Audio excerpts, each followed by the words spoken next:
Hello, I will.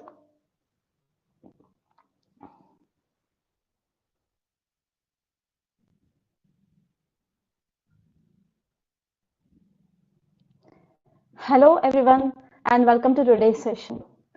So, is my voice audible? And can you see the screen? So, please reply me. So, let me confirm whether my voice is audible or not, and whether you can see the screen or not.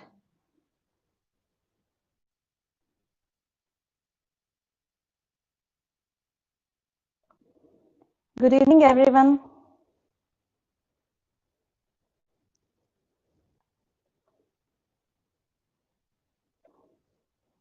Please confirm whether my voice is audible or not, and can you see the screen? Shall we start the today's session? Are you ready?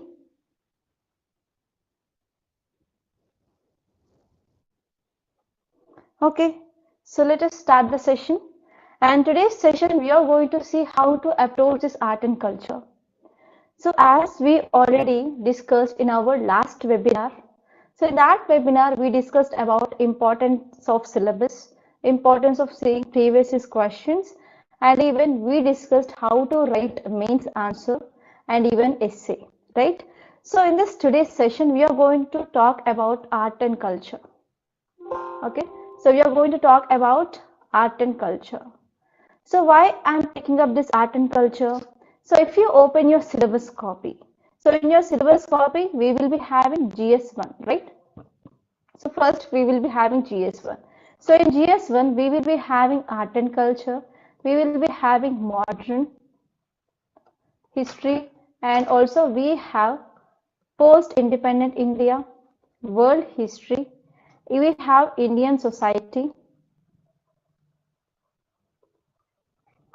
and also geography part. That is our world geography and also Indian geography. So the first part in our GS1 will be our art and culture. So because of that, I took this art and culture for a discussion. And we are going to see how to approach this art and culture. So this is like an orientation class. So now let us move forward. And first, if you have gone to the syllabus, especially in this art and culture, so this syllabus which is given in a single line. So syllabus is given in a single line, that is salient features. Salient features of literature, arts and architecture. That is from ancient to modern times. Correct?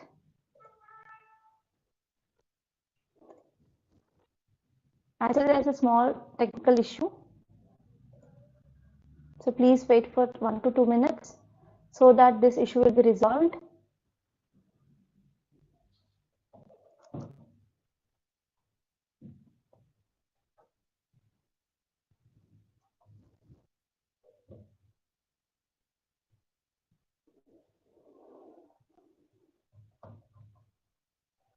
Yeah, 1 second.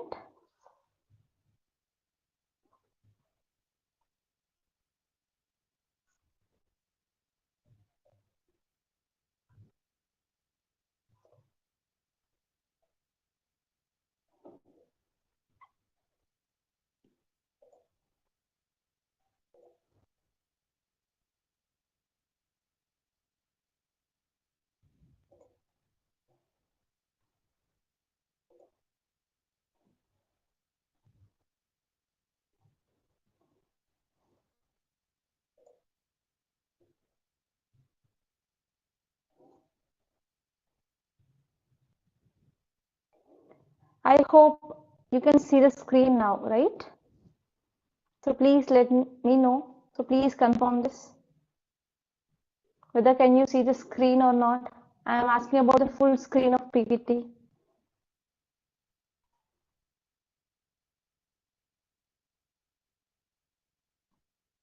Can you see?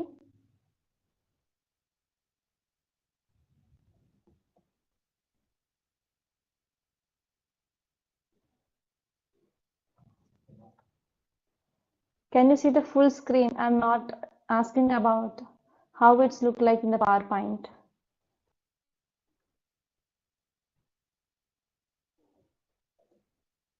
Okay, so let us continue like this itself. There will be no problem, right? Okay. So in the syllabus of UPSC, especially in this GS1, so in art and culture, so there is the syllabus of this art and culture is given in a single line. So that is salient features of literature, art forms and architecture. That is from ancient to modern times. So what is given in your syllabus? So many students, especially beginners, they might be confused with this single line of syllabus of art and culture. So now in this session, we are going to decode the syllabus and we are going to understand which are the topics that you need to cover from this. So first part, it is our literature. Second one is art form and third one is architecture. Correct? So if you see this Indian art forms, so in this art forms, we need to know about Indian paintings. Okay. So in these paintings, we can cover from prehistoric times, especially from Upper Paleolithic and later on Chalcolithic, Neolithic period. Okay. Upper Paleolithic, Mesolithic, Neolithic, Chalcolithic, and later on we will be coming to our Mauryan times, and as well as we can talk about mural and as well as cave paintings, and we can talk about miniature paintings. So here in this miniature painting, so there is some transition period. Yes, we need to know about that. Okay. And one more thing here is, yes, we need to know about even the different types of paintings that we see in our Delhi Sultanate time. And we need to know about during our Mughal times. And apart from that, even in our modern Indian times or British times also, yes, we saw different types of paintings and how there is a transition which happened. So we need to know all these things under this Indian paintings. Okay. I think the screen is not at all appearing, right? So actually there is some technical problem.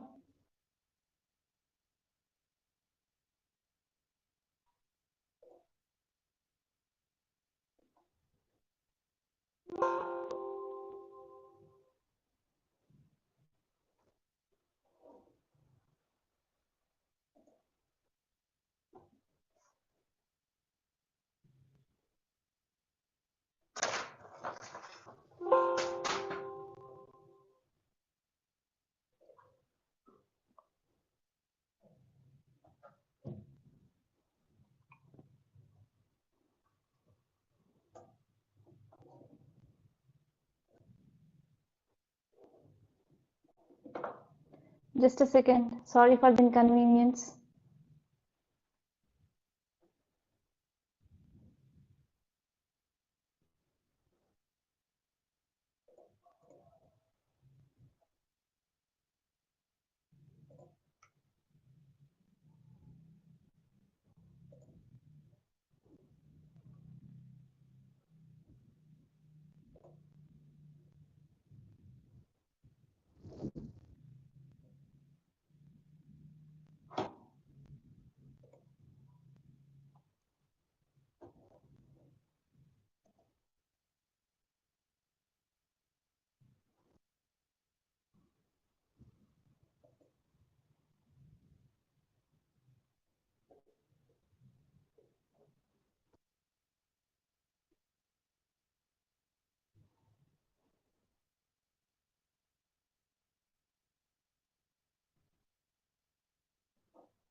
Just 2 seconds, please.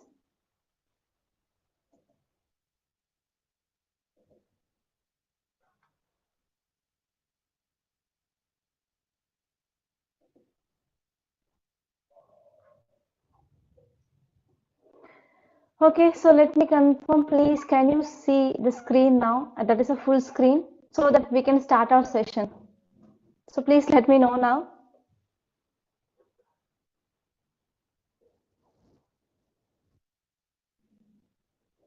Okay, so let us continue our session without any interruption now. So we are talking about how to approach this art and culture. So why we came up with this art and culture first? Because in our GS1 we have art and culture, modern history, we have post-independent history, world history, Indian society and geography part, that is Indian geography and also world geography. So the first thing in our GS1 is art and culture. So we are going to discuss about this topic, that is how to approach this art and culture. As you all know, this GS1 is more or less, it is a static. Okay, so only some current affairs will be added. Okay, especially if you're talking about this art and culture. So we can see some current affairs, like if there is any government coming up with any initiative, either it may be like state government, either it may be like central government. For example, tourist circuits. For example, if UNESCO, which mainly came with any heritage site. So those are the some current affairs. So based on that, we need to prepare well, because there are more chances of getting questions from that prelims and as well as mains point of view from this current affairs, right? So now in this session we are going to see how to approach this art and culture. So it is like more or less an orientation class, so don't be get bored. Okay, so feel enjoyed and try to be like make this session, it is a two-way interaction. So if you see the syllabus, so already in the last webinar, in our last week Sunday's webinar, we discussed about importance of syllabus. We discussed about what is importance of previous questions of both mains and prelims, and we also discussed about how to write a mains answer, and we discussed about how to approach essay. So here, as I already said about the syllabus, so first we are going to start our session with the syllabus itself. So in our GS paper 1, if you open your syllabus copy, so art and culture syllabus is given in a single line. So here you can see salient features of literature, art forms and architecture from ancient to modern times. So it is talking about three important things. First one is literature, second one is art forms, and third one is architecture. So here, what all include under this architecture, what all include under this art forms and literature, especially if you are a beginner or if you had already revised this topic once, yes, you need to have a clarity like, so what all subtopics are present in this literature, in this art forms, in this architecture. So in this session, I am going to give you a clear idea like, so what all are included in this subtopics. So first, let us try to see our art forms. So it is about Indian art forms. So in this Indian art forms, the first one is paintings. So what are these paintings? So before going into this art forms or architecture, first you have to focus on sources. So in which source we can see these Indian paintings are there. So which is a source from where we can get information of these dance forms. For example, you can talk about the Gupta's period. So we have especially one book. So in that book, it mainly talks about 6 principles of painting, right? So you have to know about those details first. So first you have to focus on which are those sources. That is very, very important. Okay, if you're talking about especially paintings, okay, so in that paintings we have primitive rock paintings, we have pottery. So on this pottery also there is a painting of pottery, and later on, so paintings are mainly seen on the cloth, that is like Lepya Chitra or Lekya Chitra. And here in the Vishaka Datta, okay, in the Vishaka Datta's Mudra Rakshasam, so in this book especially, so he mainly wrote about the paintings and their forms, and he also came with 6 principles of these paintings, that is called as Shadanga. Okay, so first of all, you have to know about source. So either if I talk about paintings, whenever you are talking about dance, for example, Natya Shastra, and you can talk about, if you're talking about music, everything. So regarding the art and architecture, we have to first know about the source. So if we know the source, then we can get the information from that sources, and that will be like an authenticated, right? So if you are writing introduction in this art and culture, you have to write the sources. If at all you know the source correctly, and you can start with the sources. So especially in these Indian paintings, you need to know about prehistoric paintings. Actually, these paintings which started from our upper Paleolithic period, and later on how it transformed into the Mesolithic period, later on Chalcolithic period, Neolithic period, etc. So first we need to focus on prehistoric paintings. And not only the what are the changes that happen, but even you need to know different locations. For example, in this prehistoric paintings, you will be coming across different types of caves. So you have to see the caves. And not only seeing the caves is important, but even you can make a map and you can locate where are these prehistoric paintings are located, and you have to know to which period they belong, like Upper Paleolithic or Mesolithic, Chalcolithic, Neolithic, like that. So this is about this small introduction regarding this prehistoric paintings. So after completing of this prehistoric paintings, we need to move on to this cave paintings or mural paintings. So in this cave paintings and mural paintings, we can talk about Ajanta, Badami, okay, these are the some caves. And not only this mural, you have to know about miniature paintings. So for example, Pala school, Akra school, etc. And after that, you have to know about miniature paintings during the medieval period. So in the medieval period, you will come across this Delhi Sultanates and as well as your Mughals. So after once it is done, so what happened during the Mughal period? So finally during the Aurangzeb period, so there was end. Okay, so we can see there is a declining of Mughals, right? So after this Aurangzeb, later Mughals they came, but they are not much efficient as this Mughals like Akbar, Jahangir, Shah Jahan, like that. So because of that, earlier who are the painters who used to work in this course, so they started diversifying. So that led to this regional schools of painting. So you have to know about some accounts regarding this regional schools of painting also.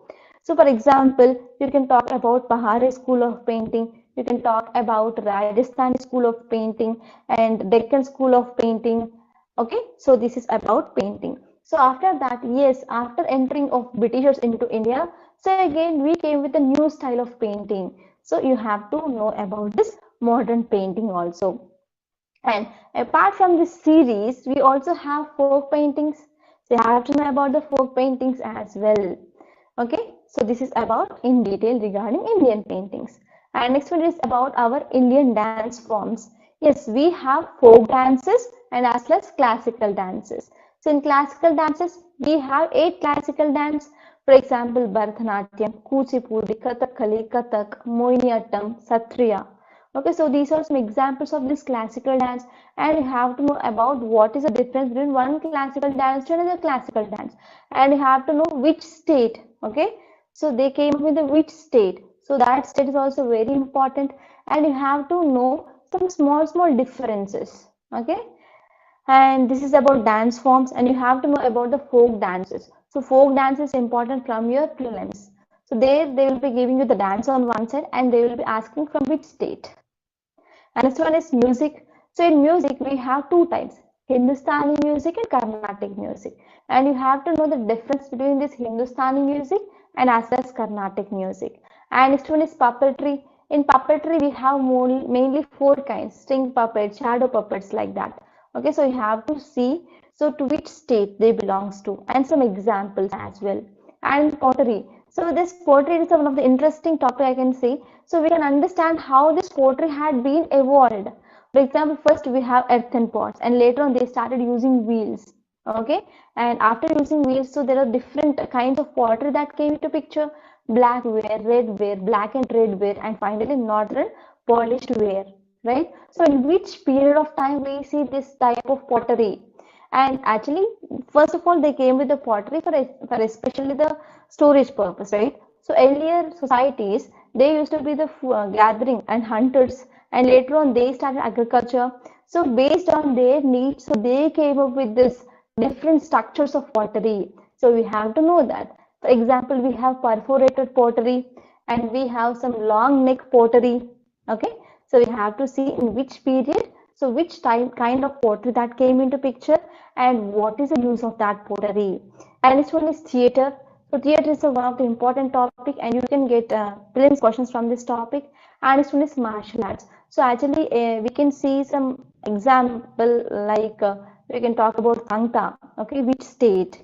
So like that you will be getting questions from prelims in this martial arts. So this is about in detail. So what we have to read and how we have to approach regarding this Indian art forms. So is it clear? Let me know in the comment box.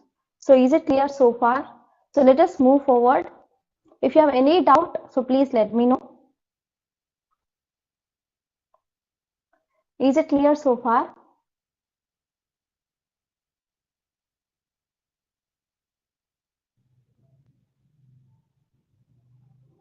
Vinita says yes, ma'am. Jaideep says yes, ma'am. Is it clear so far?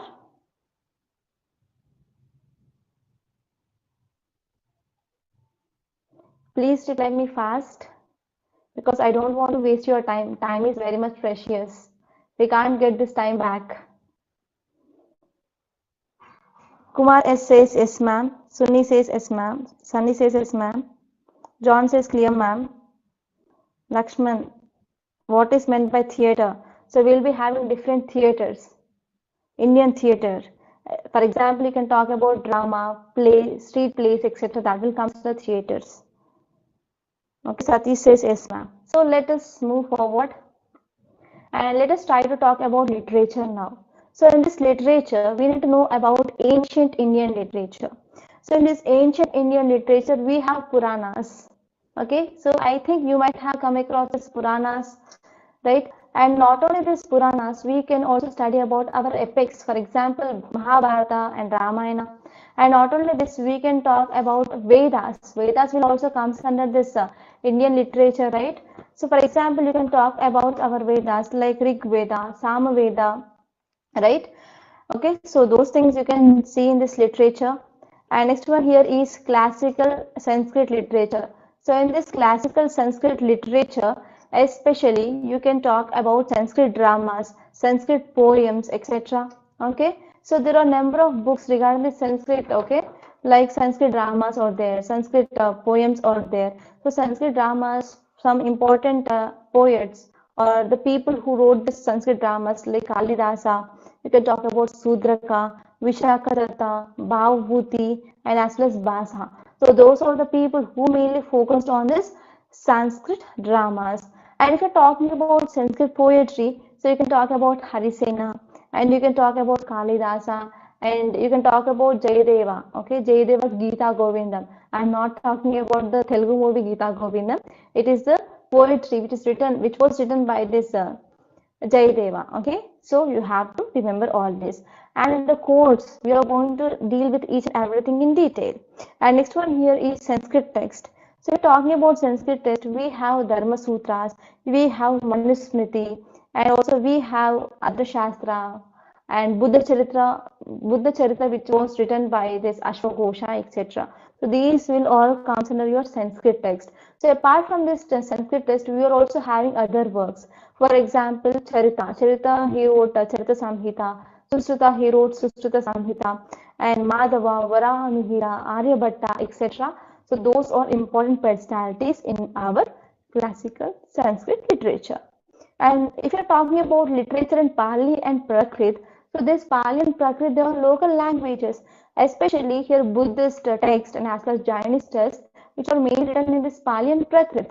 So if we're talking about Pali, so especially in Jainism, we can see the most of the text of this Jainism, they were written in this Pali. For example, you can talk about Angas, Upangas, etc. And if we're talking about Prakrit, especially Buddhist literature, okay, we have different Pitakas, Vinay Pitika, okay, Vinay Pitika, Sutta Pitika, Abhidhamma Pitika, they were written in this Prakrit language. And even regarding this Buddhism, we also have some Jataka stories. So these Jataka stories are nothing but the stories of Buddha, right? So those all are written in this Pali and Prakrit language. Okay, so here we have to know about each and every text, and there is high chance of getting prelims questions from this literature in this Pali and Prakrit. And next one here, it is about early Dravidian literature. So what comes under this early Dravidian literature, especially if you are talking about Sangam literature. So this Sangam literature, which mainly comes under this early Dravidian literature. Okay, and in this Sangam literature, we need to know about assemblies.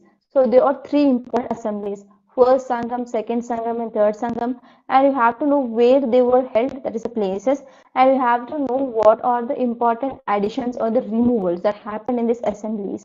So apart from that, you have to know about Agam or Aham, and as well as we have Puram. So in this Sangams, we are having mainly two types, that is Aham and Puram. So you have to know about what are this Aham and what are this Purams, etc. And even in this Tibetan literature, we can also talk about Kannada literature, and you can also talk about the Telugu literature. Okay, so in this Telugu literature, you can talk about different poets like Nannaya, Tikkanna, Irrapragada, and also like Timmanna, Peddana, Alasani Peddana. Okay, so these were some important people that you have to refer, and even you need to know about what are the writings as well. And next one is you need to also focus on this Malayalam literature. So these will all comes under this early Dravidian literature. And next one, it is our medieval literature. So in this medieval literature, so we can talk about especially Persian,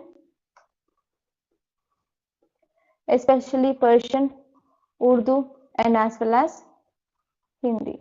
Persian, Urdu, and Hindi. So these are the some important things that we will study under this medieval literature. So here in this Persian, we can talk about Turks and as well as Mongols. Mongols and as well as Turks. For example, you can talk about Amir Khusru, and you can talk about Barini, and as well as Ibn Battuta and Abdul Fazl. So these are some important and famous personalities from this Persian literature. And if you're talking about Urdu, so we have one important personality, that is Mirza Ghalib. Mirza Ghalib. And Hindi, from Hindi literature, you can talk about Prithviraj Raso, okay? And he came up with the first Hindi book. So these are some important literature from our medieval literature point of view. And next one, here we need to know about some women poets of Bhakti. That is very important. And even you can add a note on even modern Indian literature. So in this modern Indian literature, so why we again focused back? So once this Britishers, they came into India. So actually they came up with different types, but here once this Britishers, they came into India, and again Indians, they go back to their classics and they started writing in their literature. For example, Gujarati, Rajasthani, we can talk about Bengali, Odia, Assamese. So here we are going to talk about different literatures in this modern Indian literature. So this is in detail regarding this literature. So I hope it is clear. So if you have any doubts, so please comment in the chat box. So are you getting bored? So let me know, are you getting bored?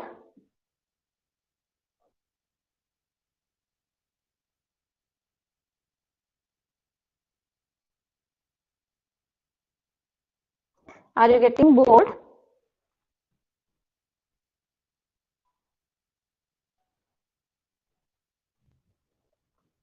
Can I know, are you getting bored? Please reply me fast. I don't want to waste your time. So this says no, Radha says no, Vijay says no, Sarvanan no, Sanjay no. Are you getting anything? Any ideas regarding this art and culture now? Anita says no. Joshna no. Okay.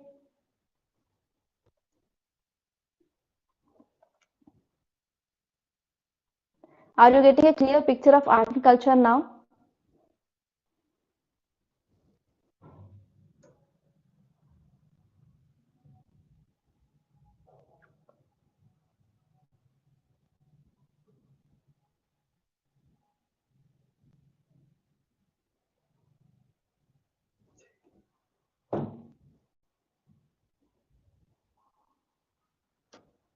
Let us move forward and let us try to see this architecture part. So this architecture part, I can say it is somewhat difficult, and here you need to keep your brain and you have to focus on memory. So you have to repeatedly do revisions to remember some important locations in this architecture. So in this architecture, first we have to focus on this Harappan architecture. So in this Harappan architecture, so I think you might be knowing about this Harappan architecture, and there is no need of explaining about this Harappan architecture, right? So in this Harappan architecture, especially we need to know about town planning. We need to know about town planning. So we need to know about rectangular grid. So which types of bricks they used and how they arranged the bricks. And you have to know about even the houses, they are arranged in the right angles. So apart from that, So we need to know about types of buildings. So in these types of buildings, we have three types of buildings. So first one is dwelling houses, second one is public buildings, and third one is public bath. So we will be having these three types of buildings, or these three types of buildings. And if you're talking about the city, so here in the western part we will be having upper city, that is called as citadel, and the eastern part is called as lower city. So this will be a print statement for sure. So western part we have upper, that is citadel, and eastern part we have lower. So here there is a difference between this western part and eastern part. So in this citadel, in this upper level, okay, upper layer, so here mainly the residence of rulers. So the rulers and high class people, they will be living in the citadel, and even some buildings, for example like granaries and great baths, administrative buildings, pillar halls, they all located in the citadel.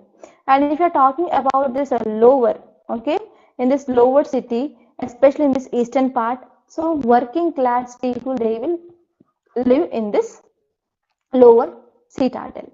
Okay, lower city, not citadel, it is lower city, and it is upper city. Upper city is called as citadel, and here lower city we have only the working class people, they live in this area. And if you're talking about temple architecture, so it is one of the important and the most important topic in our art and culture. So in this temple architecture, we need to know about how this temple architecture which mainly grown. So if you are talking about this, how we came with this idol worship. So idol worship is mainly one thing that came into existence because of this Buddhism and Jainism. So in this Buddhism and Jainism, they started building of prayer halls, right? So we already know about chaityas, viharas, they are present, right? So in this, because of this prayer halls which came up by this Buddhist and Jainists, that led to slowly the temple architecture in India. So in this temple architecture, we need to know about especially Nagara style, Dravida style, Vesara style. So apart from that, we also have other schools as well. Okay, so we need to know about them as well. And in this temple architecture, especially you need to focus on maps and you need to focus on diagrams. So maps and diagrams are very important in this temple architecture. And next one is cave architecture. So this cave architecture is also very important. So here in this cave architecture, so we need to focus on, so in which time period, so which caves came into picture. So that thing we need to know. So first, if you're talking about architecture, so first you have to start with your Harappan architecture. So after that, you need to focus on Mauryan period. So in this Mauryan period, they came up with the court architecture and as well as popular art, right? So in court architecture, they came up with the palaces, okay, and these palaces, they are mainly constructed with the help of wood. And next one is pillars. So pillars are very much famous in this, became very much famous in this period of Ashoka. And after this, especially they came with the stupas. Stupas are nothing but the burial mounds. Okay. And next one here is in popular art. We need to know about pottery. We need to know about sculpture and as well as cave architecture. So in the cave architecture, especially in your modern period, you need to know about chaityas and viharas, that is prayer halls and as well as resting rooms for this Buddhist monks. So in this chaityas and viharas, you need to know about some examples also. So in this modern period, so there are some cave architecture which developed in this Barbar and as well as Nagarjuni. Some examples were Barbar and Nagarjuni caves. And later on we enter into our post-modern period. In this post-modern period, so rock-cut caves. Rock-cut caves, they came into picture. Some examples of these rock-cut caves are Karle caves and as well as Ajanta. And even you can add about this Ellora also. And one important development which happened in this post-modern period is especially we came with different types of art. For example, Gandhara art and Mathura art and Amravati art. So these art which we can see in the sculptures.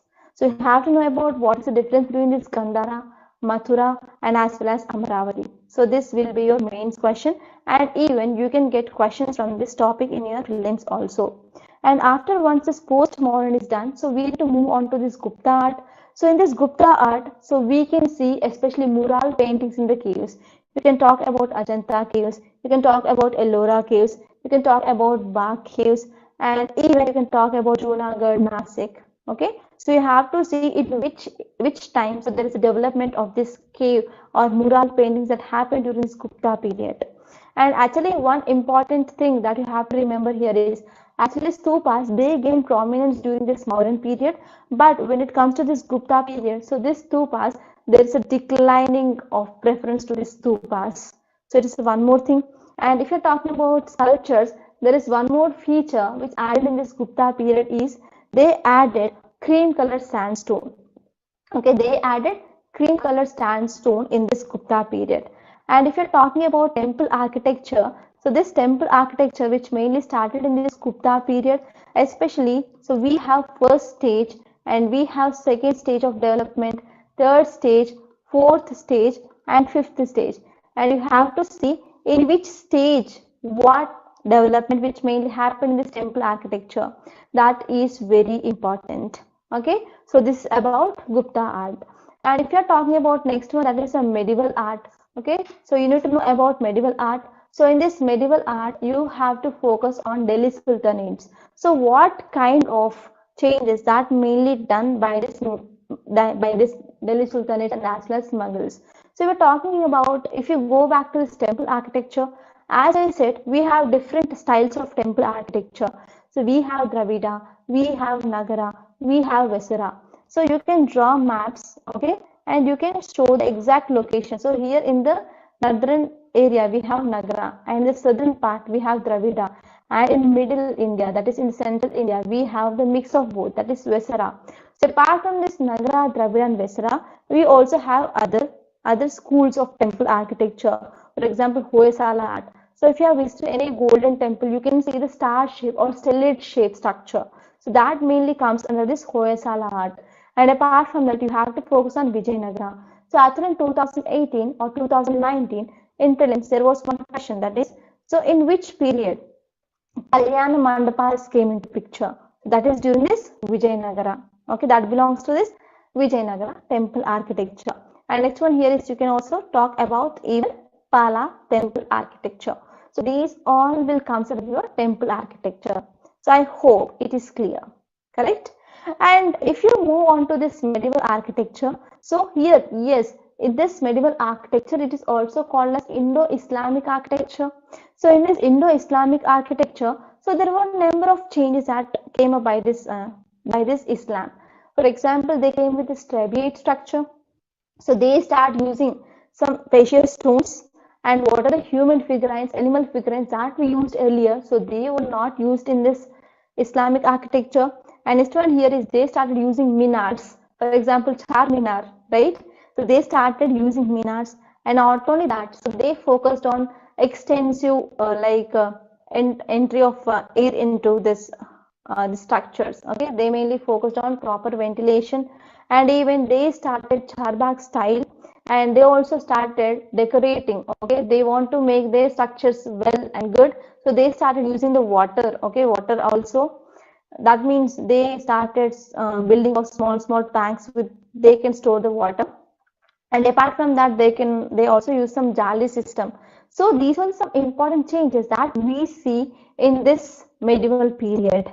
And especially we have to know what are the changes that happen from this slave dynasty to Khalji dynasty, from Khilji dynasty to Tughlaq dynasty, from Tughlaq dynasty to Lodi dynasty. So in Lodi dynasty, they came up with one important change, that is they came up with the double dome structures. So dome structure will be now double dome like structures. Okay, that is the one important change that they came up during this Lodi dynasty. So this is about architecture in this medieval period, especially during the Delhi Sultanate. And now after that, we have to also see how these structures they had changed during this Mughal period. For example, during Babur, Humayun, Jahangir, Akbar, Shah Jahan, and as well as Aurangzeb period, how it made transition. Okay, and apart from that, we need to also go through this Sikh style as well. Okay, and even we need to focus on this Rajput style that is mainly seen in this Jaipur. Okay, so these will all include under our medieval architecture. In modern architecture, yes, actually what happened, India which mainly invaded by different things, okay, different countries.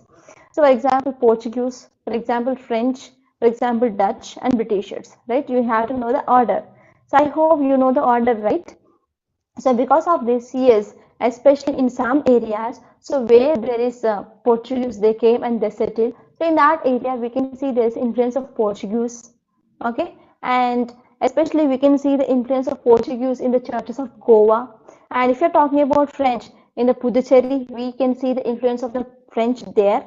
And next one, it is regarding British. So the Britishers, they had some influence. For example, we have Indo-Gothic style and as well as Neo-Roman style. And you have to see what's the difference between this Portuguese style, difference between this French and the Britishers and Portuguese. That is a one important area. Okay, so it is about modern architecture. And even we can also add a small topic, that is what are the contributions of this Buddhism and as well as Jainism.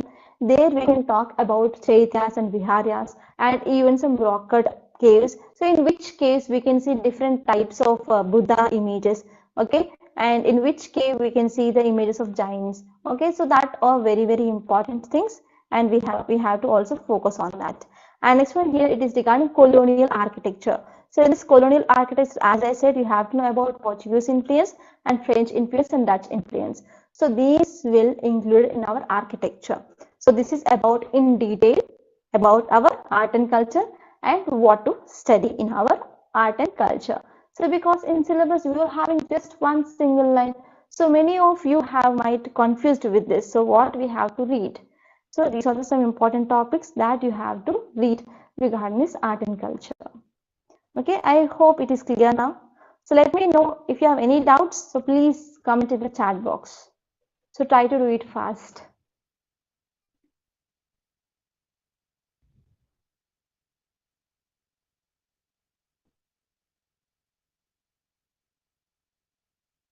So one question here is, which language is the oldest? That is Sanskrit.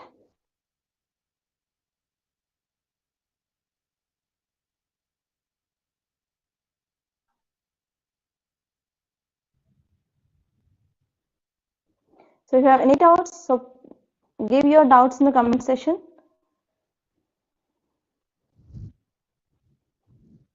Exel is asking about sources. I will be talking about the sources. Don't worry about that. Any doubts? Are you following? Are you getting bored?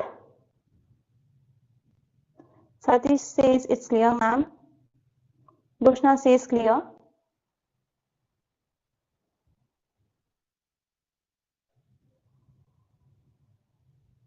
Any doubts so far?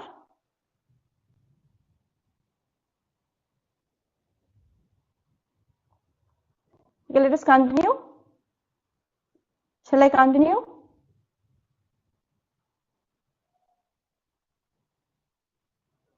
Jay says no doubts. Okay, let us continue our session. So now let us try to see the sources. So which are the sources for this art and culture? So we will be referring only three sources. First one, it is our Nitin Singhania.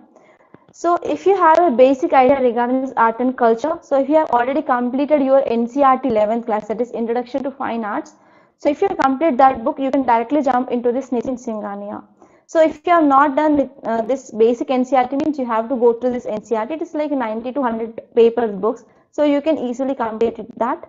And after completing that NCERT, you can move on to this Nitin Singhania. So in this Nitin Singhania, so you have to complete the first architecture part. So because it will be taking much time, so after completing architecture, you can move on to the other parts like Indian art and as well as literature part. Okay, and if you're talking about classical dances, so in the classical dances, so we will be referring just CCRT website. So in CCRT website, if you type the Indian classical dances, you will be getting the content and you can read the content there for Indian classical dances. That's it. So for only classical dance, you have to follow the CCRT website, and for the remaining, you can continue with your Nitin Singhania. And now let us move forward and let us try to see importance of previous year's questions. So previous year's questions is very important because if you go through that questions, either prelims or mains, then you will be understanding how the question will be framed from that so and so topic and how you can expect the question. So if you're having at least 50 word content of each and every statement which is given in your prelims, then you can easily answer those questions that will appear in your prelims for sure. So please try to go through the questions and try to make at least 50 to 70 words of content with you regarding each and every statement which is given in your previous prelims, so that you will be having enough content and you will be covering the each and every portion of your art and culture syllabus, and you will be become ready to write answer. And 1 minute, unless there is heavy rainfall in here.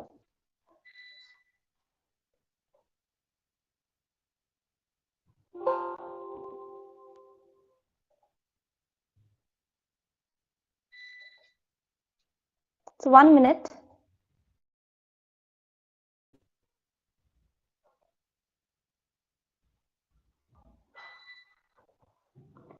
Yes. Okay. So I hope you can see now, right?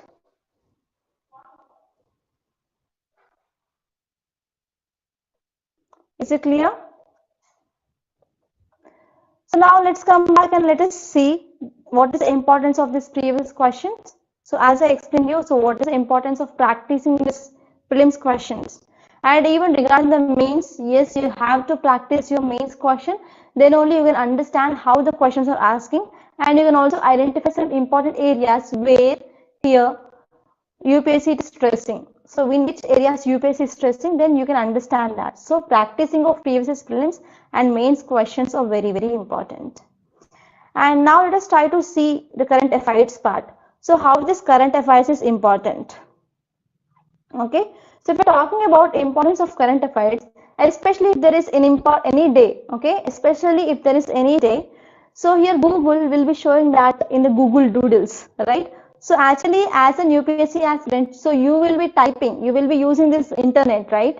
So whenever you are searching anything, so sometimes you will be seeing the Google Doodles. So in this Google Doodles, you have to see that what is that topic and how it is relevant from our art and culture, and from that area you can expect the questions. And next one here is government whenever it is coming up with any initiatives.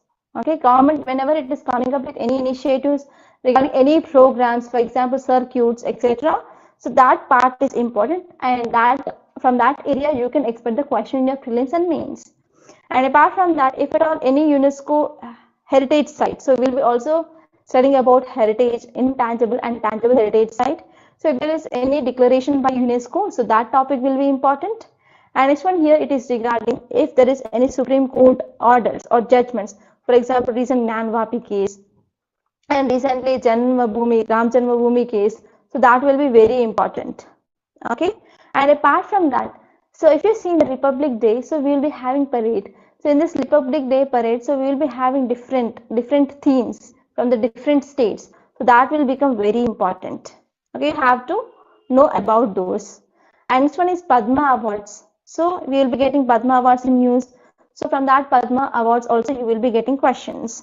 And next one here is if there is any issues which is related to Indian art and culture or Indian art and architecture. So that will be also very important. So from all these areas you need to focus. Okay. So you need to focus on all these areas, especially from these areas you can get questions.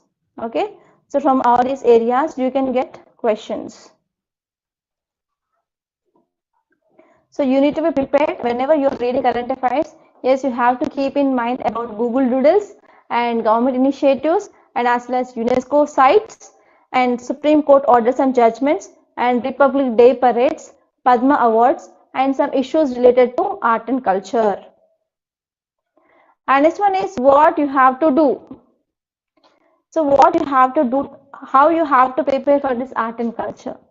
So for this question, so I will say, so whenever you are reading this ancient India or medieval India, so especially you will be referring there Tamil Nadu textbook, right? In that Tamil Nadu textbook, so there they also gave a note on this art and culture also. So you need to focus on that.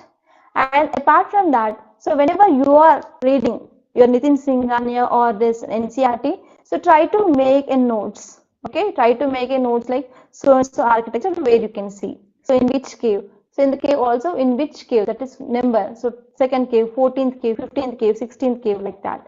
So you have to make a small notes. So you have to revise your notes number of times so that that will be helpful for your memory purpose. So you have to stick to your notes and you have to revise them. And next one here is not only revising your notes, but even frequently, okay, after every 2 months or 3 months, you have to go through the topics that you already have done. So you have to refer your sources repeatedly. So I can say one thing, so don't read 10 sources. So take one source and stick to that one source and try to read that book at least 10 to 15 times. So that is a only one mantra to clear this UPSC. And next one is practice. So I can say here practicing of your both prelims and as well as mains. So practicing of your prelims and mains is very important. Prelims and mains previous questions. So please do practice and please do write answer for those mains questions as well. Okay, so this is the thing that you need to do to clear your UPSC prelims and mains. So how many of you are going to clear this prelims and mains next year? So how many of you are going to clear your prelims and mains?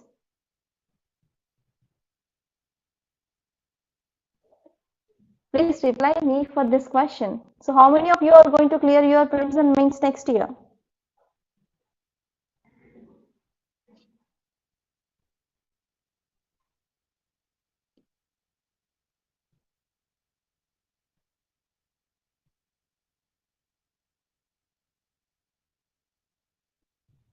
Okay.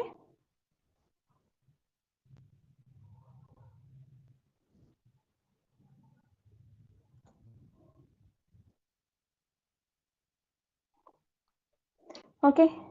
So I wish you a very all the best for the students who replied.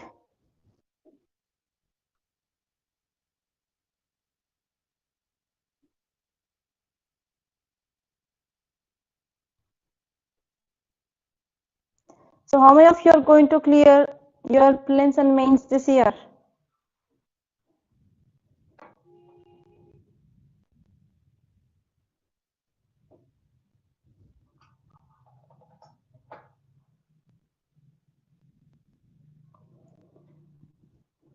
Okay, now let us move forward and how to approach this art and culture. Let us try to see how to approach this art and culture.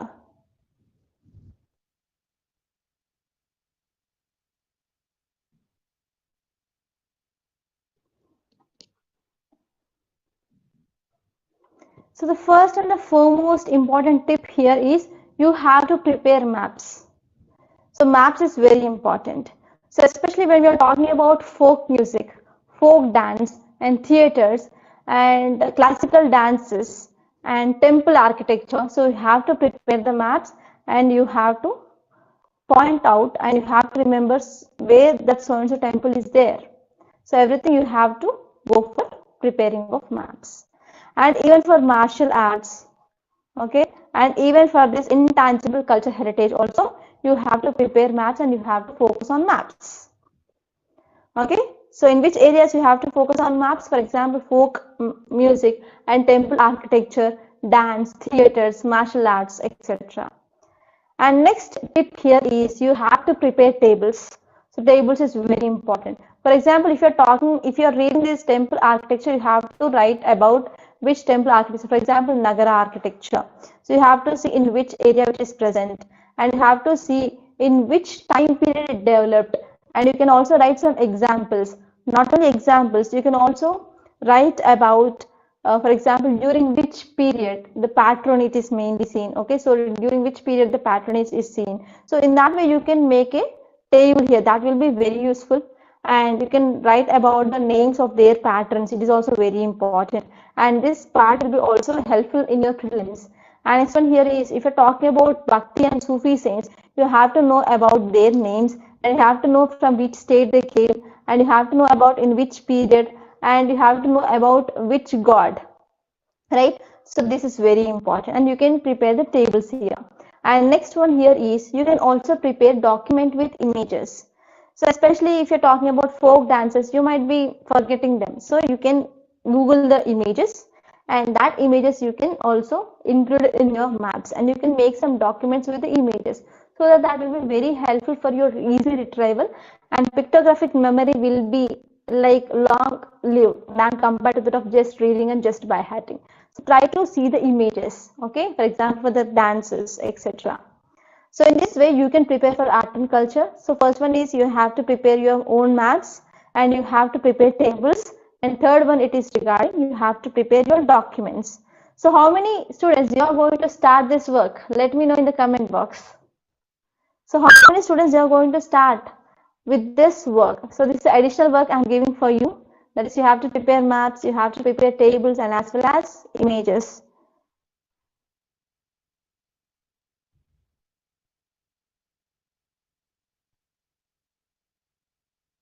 So how many of you are going to clear? And how many of you going to do this work? Let me know in this comment section or chat box. So do it fast. So let me know whether this session is useful or not. So Vijay says I will start. Lakshmanan says yes I am. Sanjay says me. Still how many? Silvaraj says I will start. Aji also says yes. Anita says already started. Okay. So congratulations Anita. You already started this work. And Umesh says I will start this approach. Sanjay says definitely ma'am. Okay. And let us move forward, and let me tell some important topics which you can see in your mains, because we are talking about approach of this art and culture from your mains point of view, not from your prelims. So now let us try to see what are the important topics from your mains point of view. First one will be your Buddhism and Jainism. Especially in this Buddhism and Jainism, from Buddhism you will be getting a lot of number of questions. And this one it is regarding your IVC, Indus Valley Civilization. And next one it is regarding temple architecture, especially differences between Nagara and Dravida, and the difference between Dravida and Vesara. Next one is Bhakti and Sufi tradition. So from this Bhakti movement also you will be getting a lot of questions in your both prelims and mains. And next one is regarding Sangam literature. Sangam literature is very important. And this one is regarding Chinese and Arab accounts in reconstruction of our Indian history. So what is their role? So which books they wrote? Okay, you have to know some examples and even their works as well. And in those works, so what they depicted. And next one here, it is regarding Persian literary sources. So these are some important topics from your mains, and you can expect the mains question from these topics. And please be prepared thorough with these topics, first of all. Okay, so these are about important topics for mains. So this is about the approach of art and culture. So I hope this session had been useful, right? So how many of you feel this session is useful? And how many of you gain knowledge after attending to this live class? So let me know this fast. So please do reply fast. So how many of you feel this session is useful? And how many of you feel this session is bored? And how many of you have left the session?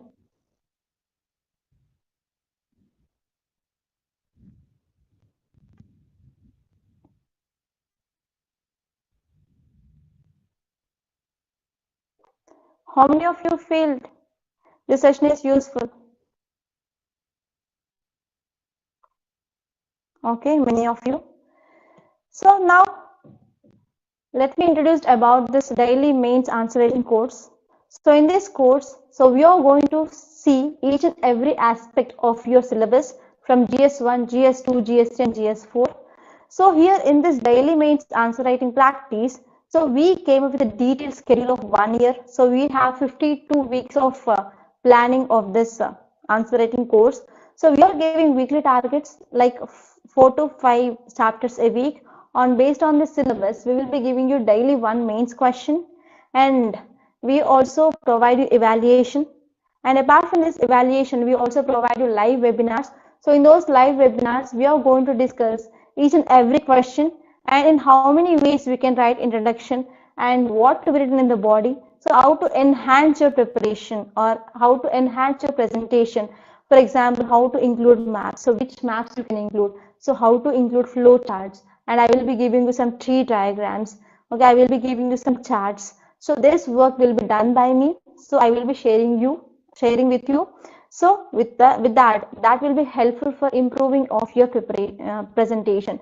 So presentation is very, very important, especially because this means it is a deciding factor whether your name will be there in your finalist or not. So if you want to see your name in the finalist, yes, you have to focus on this mains answer. Okay, mains answering skills are very important. So here for this, we came up with this daily mains answer writing course. And I want to explain you with this chart. So actually, when you saw this live webinar, so you said, yes, I'm feeling very much joy. Okay, I felt joy, and you attended this live class. So after attending this live class, you got some details regarding how to approach this art and culture.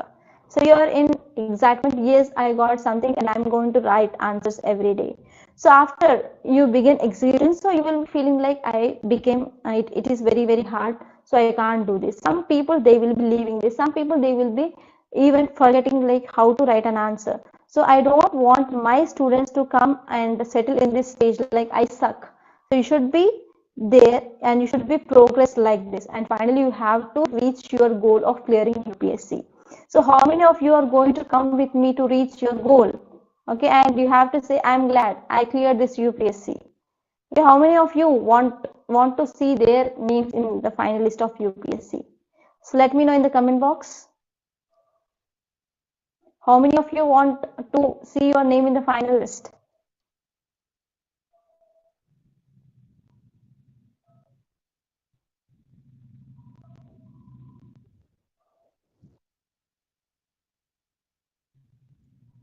So how many of you want to clear UPSC and want to see your name in finalist? So Azil says myself. Only Azil.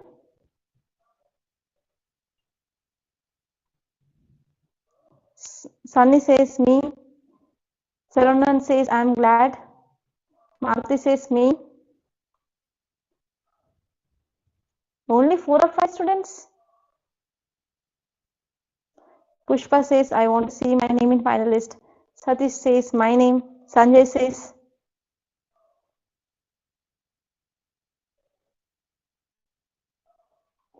Okay. So one thing I want to say finally here is, so how this program will goes on. So first we will be giving you the detailed schedule of this 1-year plan, and based on that weekly targets you are going to prepare, and daily one question will be posted in our website at 10 o'clock sharp, so that you are going to start your stopwatch. So why you have to start your stopwatch?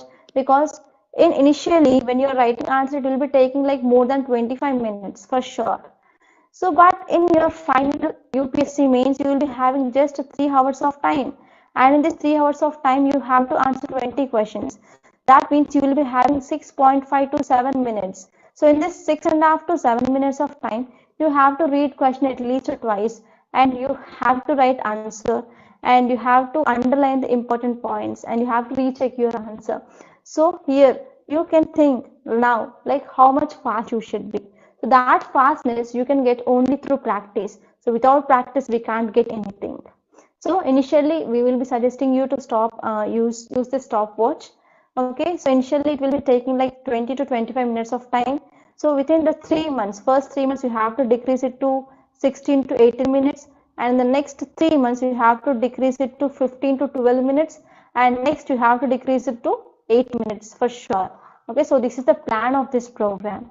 And after once you wrote the answer, you have to take the pics of your answer and convert into PDF, and that PDF you have to send to our mail ID, so that there will be evaluation will be done by expert mentors, expert faculty in Rathod Science, and that corrected copy will be sent to your mail again, and they will be giving you the detailed feedback. So where you are going wrong, so which thing you have to incorporate, so how you can improve your presentation, whether you address to the demand of question or not. So after that, you will be checking the feedback, and based on that feedback, you are going to improve. And every Sunday, there will be live webinars. So in that live webinars, so whatever the questions, that is 6 questions will be given to you from Monday to Saturday, and on Sunday there will be either essay or case study. So these 6 questions and essay or case study, that will be discussed in detail. So every week on Sunday at 7 o'clock, you will be having webinars. So in that webinars, we will be discussing like what you've written in introduction, so how you wrote. So there will be the two-way interaction will be going on in live webinars. And apart from that, if you want further more support from our team, so there will be one-to-one mentorship also. So what we are going to provide? So we are going to provide 321 mains questions. There are 27 essays and there will be 26 case studies, and model answers will be given for all your essays and as well as case studies and even your mains answers. And next one is live webinars. So every week there will be live webinars. So the total value of this course is 27,000 rupees. But we in Rathod's IS, we are very much cordial. So here we are providing this course for a very affordable price for the students. So the course price is 8,200 rupees. And in this 8,200 rupees also, so if you are going to do the payment today by 10 p.m., so you can pay just 7,500 rupees only. So we are also giving this much amount of discount if you're going to pay by today night by 10 p.m. So you have to pay just 7,500 rupees for this course. Okay, so this course, it is going to be started from tomorrow, that is August 1st, that is a Monday. So tomorrow this course is going to be started. So if you're going to do payment by today night 10 p.m., then the price will be just 7,500 rupees. And you can do payment in our website rathodsisacademy.com. rathodsisacademy.com. There you have to register with your email ID. After registering with your email ID, so you have to click on course list. So there you can see this daily mains answer writing practice. So click on buy now and you can do the payment. So by night 10 p.m. the payment will be just 7,500 rupees. And if you want to do payment tomorrow or after 10 p.m. so the cost of this course will be 8,200. So please do the payment and try to get full opportunity and try to utilize this opportunity of this discount price, and this will be very important. And even so, I will promise you that I can say 100% you are going to improve your answer writing skills and you are going to change your perspective of seeing the problem. Okay, so here we are also including not only the static syllabus but even current affairs, especially in your GS paper 2 and GS paper 3. On Sundays you will be having either case study or essay. So there will be 27 essays and 26 case studies. So this is about this course. And if you're joining this course, you will be also getting some bonus, like we provide you detailed micro listing of topics. And apart from that, there will be the questions, especially in your GS paper 2 and GS paper 3 regarding this contemporary topics. That is the issues that are going on in your current affairs. And we provide you personal guidance and as well as one-to-one mentorship.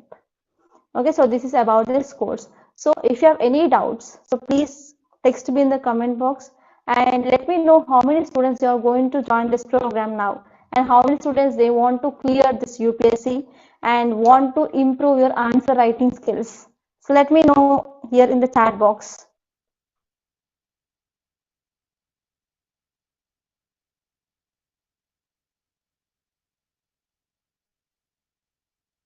So Lakshman says, I want to see the feedback of your students.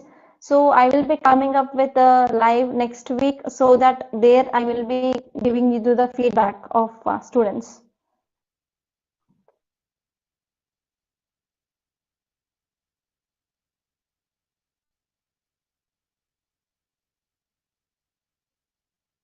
So how many are going to join this course?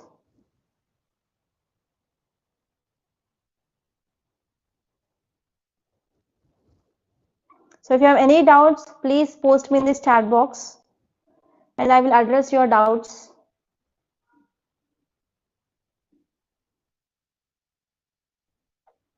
So Azil says, how many weeks one subject?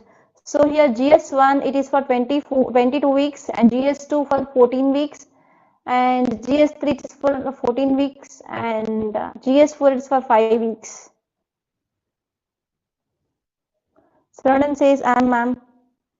Javid says, PDF send me, ma'am. So PDF will be given in the description box and there you can download this schedule and you can go through that schedule once.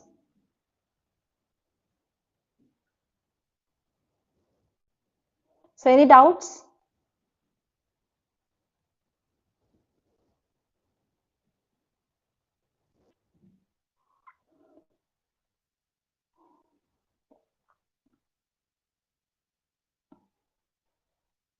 So if you join this course, every Sunday we can meet and we can exchange our ideas.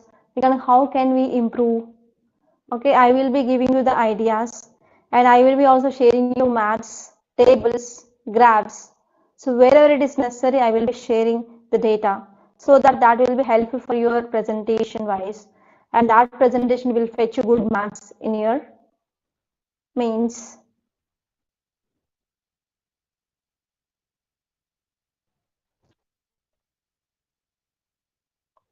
Yes, Azil is asking that you will be conducting weekly webinars. Yes, separate Zoom webinars will be there, not on YouTube.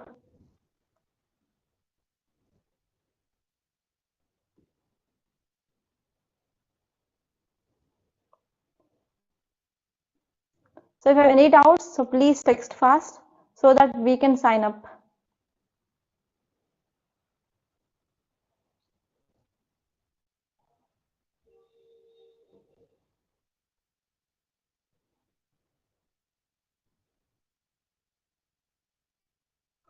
Okay, so by this I'm ending up. So if you have any doubts, so please call me on this number 8074765513.